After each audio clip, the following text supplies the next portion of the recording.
Asalaamu calaykum waraxmatullaahi wabarakaatuhu akhyaarta kusoo dhawaada janaalka caaqil taj muuqaalkan marka waxaan rabaa inaan isla sameyno design-kan aad ujeedaan waa project yar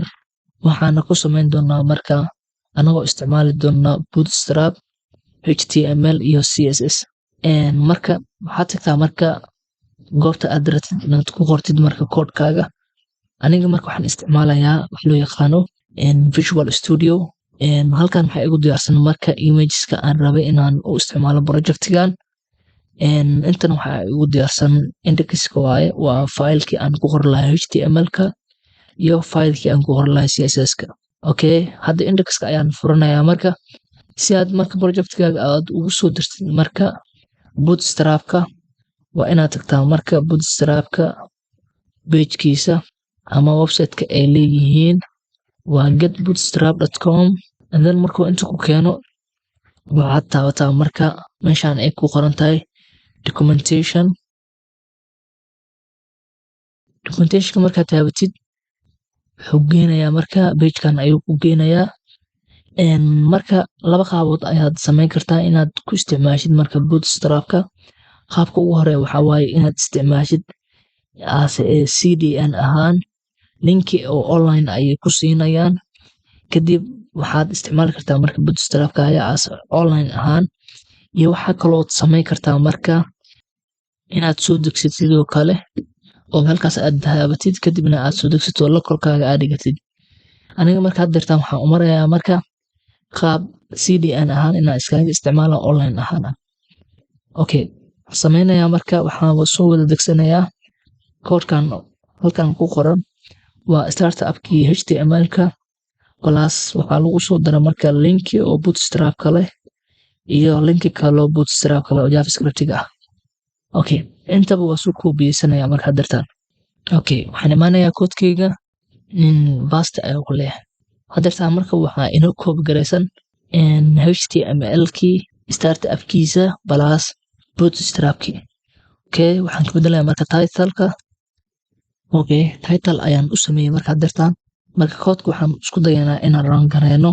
waxaan isticmaalayaa marka extension loo yaqaano live server kaasoo kuu suuragelinaya marka intuu koodkaaga run gareysan yahay mar walba inaad isla marka aad aragtid marka isbedelka oo sameeye haddii aan meesha extension ka tago waxaad ku qortaa marka qaybta kore live server waa kana marka qaabkan ayuu kugu soo muuqanayaa live serverka kadib marka install ayaa leedahay okay kaas waa live serverka okay koodkeen aan kicino markaan open with live server ayaan dhahay okay waad ujeedaan marka pagekayga marka wuu daaran yahay hadirtaan waxaan rabaa marka inaan waxyaabo kale aan kusoo dardarsado waxaad tagtaa marka css-ka waxba inooma sameysano marka hadda ayaan rabaa marka inaan wax dhan aan kusoo daro waxaad sameysaa marka css-ka linkigiisa inaad hoos aad ka dhigtid linkiga bootstrapka waxaan u leeyahay waxaa waaye waxaad rabtaa waxyaabaha qaar waa u baahane inaad wax ka badashid kaasoo marka ka diyaarsanay ama classeskiisa oo hore ugu sameysnaayeen marka bootstrapka marka si mar walba kan ugu dambeeyo oo noqdo koodhkaaga si macnaha waxaan ula jeedaa kan ugu dambeeyo oo lasoo akhriyo oo classkaasi lagu apply gareyn lahay inuu noqdo marka koodhkaaga tusaale ahaan qaybtan kore oo kale linkigan oo kale classka diyaarsanaay ayaad waxaad ka wici kartaa marka linkigan kale oo css-ka aad adiga leedahay isla magacii ayaad ku wici kartaa adigoo u baahan marka waxyaabaha qaar inaad ka badashid marka se mar walba marka koodka waxaan ognahay marka from top to bottom inuu wax u akhriyo haddii uu ku dhaco marka isheeg qaybtani stylekii oo qaybtaas laga soo siiyey kadibna oo ugu daawo mara marka stylekaaga and then markaas waxaa kasoo baxaya marka ama ugu dambeyn wuxuu fahmayaa classkaasi stylekii ugu dambeeyey ayuu aqoonsanayaa oo keliya markaas waa ku leeyahay markii koodhkaaga linkigaaga mar walba linkiga bootstrapka ka hoos maro marka waxaan sameynaynaa oo kale components oo diyaarsan ayaa jiro oo bootstrapka leeyahay componentiyadaas oo kale oo diyaarsan ma sameyn doono waxaan kasoo qaadanaynaa marka bootstrapka okay qaybtan iga xir si toos ah marka waxaa u tagtaa marka bootstrapka marka hoos u deg marka waxaad tagtaa marka halkan ay ku qoran tahay componentska diyaarsan marka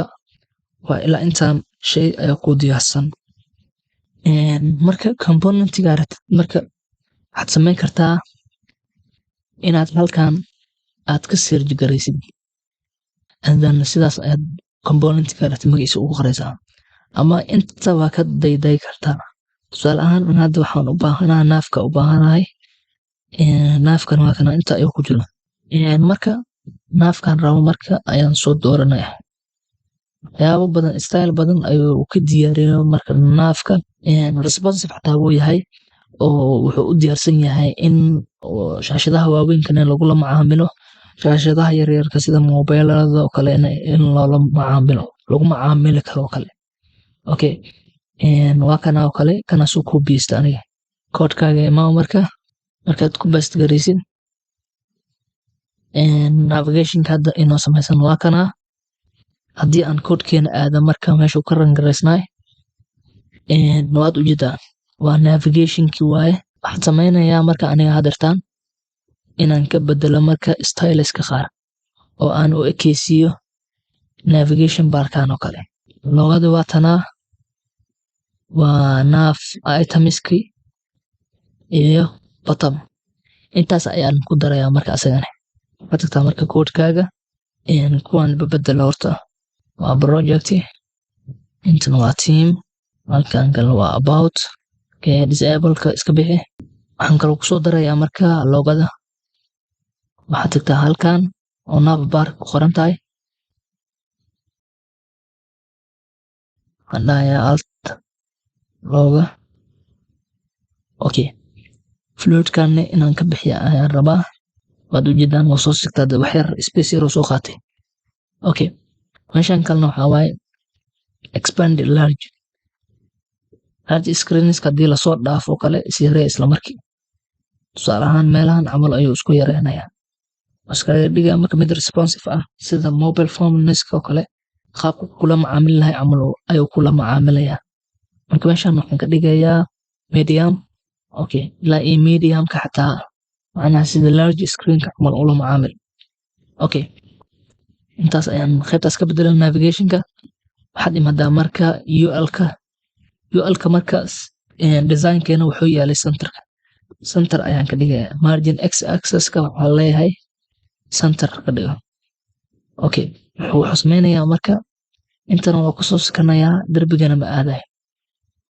okay center ayuu joogaa dirtaan waxaan kusoo darayaa bottomkii waxaad tirahdaa anchor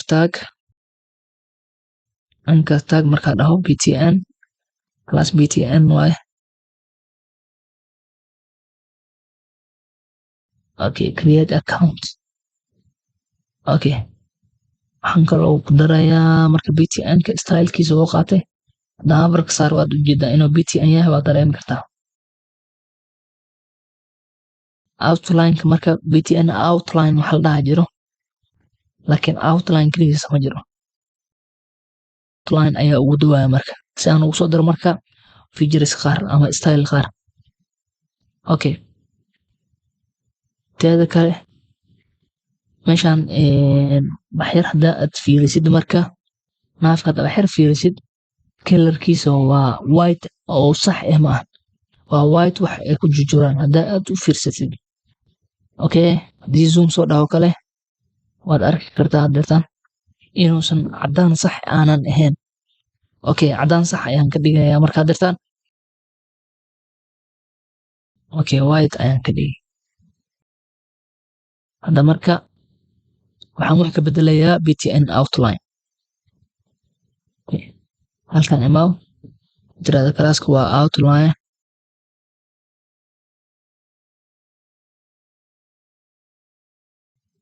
quadin oo aan raba jirto oo ah warrim kor iyo hoos ah turim oo left and right ka ah okay waxaan leeyahay marka border radius ayaan rabaa oo gaaraya 48 pixel okay stylekii oo bottomkana intaas ayaan ku sameynaa qaybta hoos ayaan tagayaa marka tag waa section markaad tirahdid waxaad tirahdaa container hero. marka sidaan sameeyo kale waxaan sameynayaa rowgaas wuxuu leeyahay columnkiisu waa 9 column birkooda qaataa leeyahay h1 dhexda ka dhig. hadistaan marka waxaan kusoo daray qoraalka, waxaana rabaa inaan kusoo daro kale another column kale. large screenska ha gaaro 6 til ilaa medium screenska 6 ha ahaado. sameynayaa marka form actionkiis waxaa leeyahay none.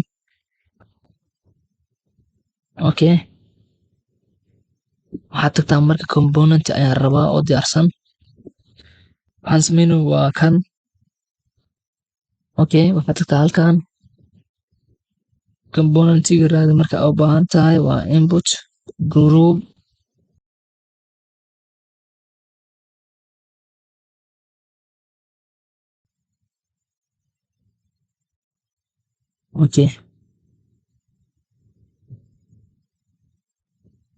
halkan ku bast garay marka.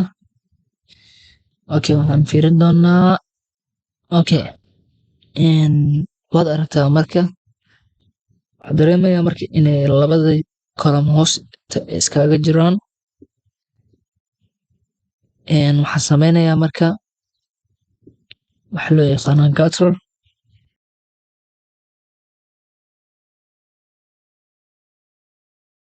ilaa 4 kala sigtaan. haddii aad u baahatid waa sii siyaadi kartaa ilaa 5. aniga hadda 5 ka dhigana 5 kana la qurux badan. waxaad imaadaa marka meeshaan hijwanta ay ku qoran tahay class samee text center. meeshaan center ayaan ka dhigayaa. html waxaad tirahdaa columnkan waxaa rabaa margin x axis-ka inuu auto way. intana sidoo kale samey. columnka kalena waa kana intuu ka bilaabanaya. waxaad tirahdaa margin x auto ka dhig. waan ka dhigay.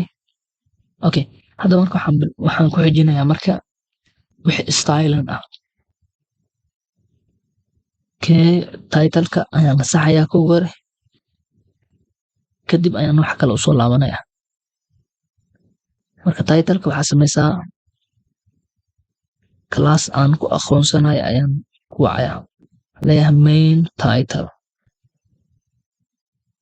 tiidan ka badan ayay dhig.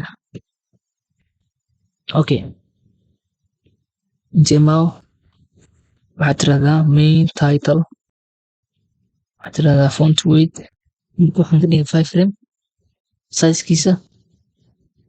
waxaan kaloo iloobay inaan sectionka asagan ka bedelo. sectionka waxaad tirahdaa padding top 100 pixel. waxaan ku xijinayaa marka qaybtan inaan galo class waxaa la input group. background waxaa ka dhigtaa marka RGBA intaas ayaa ka dhigay. padding 12 pixel ayaan sii. border radiuska marka waxaad tirahdaa 48 pixel. marka waxaan rabaa inaan kan bottomka aan ka bedelo, kan aan foldigana aan ka dhigo mid transparent ah. inaan ka bedelo form control. waxaan ka bedelayaa marka backgroundka ugu horeyn background color limited transparent. borderkiis waxaad tirahdaa none. borderkiis waa none laakiin wuxuu leeyahay color shadowsa ugu bixisda marka form control. waxaad tirahdaa focus markuu yahay shadow waxaa ka dhigtaa box shadow none. backgroundkani mid transparent ah. waad aragtaa marka isagana waa transparent. waxaa ku xejisaa marka bottomkan waxaad tagtaa marka bottomka meesha ku yaalo waxaan isticmaalaynaa marka ID-gan oo leeyahay waxaad tirahdaa marka inta imaaw waxaa wacdaa marka ID-giisa waxaa rabaa marka borderka horta waxaad tirahdaa none background color ugu sameey RGB oo kan ah colorkiisa waa white waxaad tirahdaa padding oo wuxuu leeyahay 16 pixel kor iyo hoos 24 pixel oo labada dhinaca border radius of 30 pixel okay meeshas waxaan ugu baxay marka bottomkii stylekiisa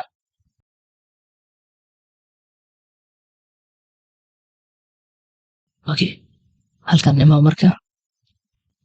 new rows for marka